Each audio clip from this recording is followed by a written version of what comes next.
పట్టుదలతో చేస్తే సమరం తప్పకుండా నీదే, విజయం కష్టపడితే రాదా ఫలితం పదరా సోదరా.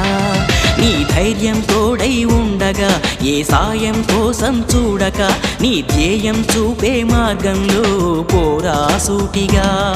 ఏ నాడు వెనకడుగేయక, ఏ అడుగు తడబడనీయక, నీ గమ్యం చేరేదాకా దూసుకుపోరా సోదరా. పట్టుదలతో చేస్తే సమరం తప్పకుండా నీదే, విజయం కష్టపడితే రాదా ఫలితం పదరా సోదరా.